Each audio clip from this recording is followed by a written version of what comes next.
Hello বন্ধুরা, আসসালামু আলাইকুম। আপনারা কেমন আছেন? আশা করি সকলেই আল্লাহর রহমতে ভালো আছেন।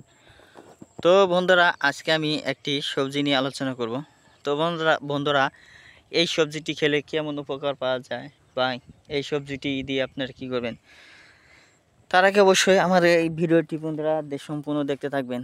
তো বন্ধুরা, আমাদের দেশে অনেক মানুষ রয়েছে যারা নাকি বিভিন্ন ধরনের সবজি শাকসবজি চাষ করতে চান, কিন্তু অভিজ্ঞতা না থাকার কারণে এবং কি বন্ধুরা শুধু অভিজ্ঞতা না, কিভাবে রোপণ করতে হয় তা না জানার কারণে আপনারা ব্যর্থ হচ্ছেন।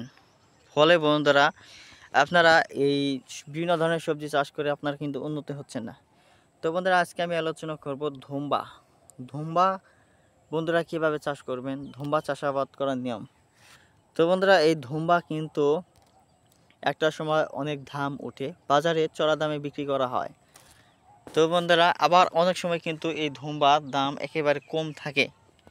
তো বন্ধুরা, যে সময় ধুম্বার দাম বেশি থাকে সে সময় কিন্তু আপনাদের এই ধুম্বা চাষ করতে হবে, এই গাছগুলো রোপণ করতে হবে। তাহলে কিন্তু আপনারা অধিক পরিমাণে মুনাফা অর্জন করতে পারবেন, লক্ষ লক্ষ হাজার হাজার টাকা ইনকাম করতে পারবেন সহজেই। তার কারণ হচ্ছে কেজিতে প্রায় 60 থেকে 70 টাকা কেজি পর্যন্ত উঠে। তো বন্ধুরা, এই ধুম্বা চাষ করতে হলে আপনাকে আপনাদের জমিতে কি করতে হবে, টাল বানাতে হবে ভালোভাবে। টালের মধ্যে বন্ধুরা এক একটা খুব খুব করে খানে খানে এই ধুম্বার যে বিচি রয়েছে সেগুলো বিচি বাজার থেকে কিনে এনে বা গ্রামগঞ্জের কৃষকদের কাছ থেকে সংগ্রহ করে তারপর বন্ধুরা এক খোপে 4-5টা বিচি রোপণ করলেন, আরেক খোপে 4-5টা বিচি রোপণ করলেন।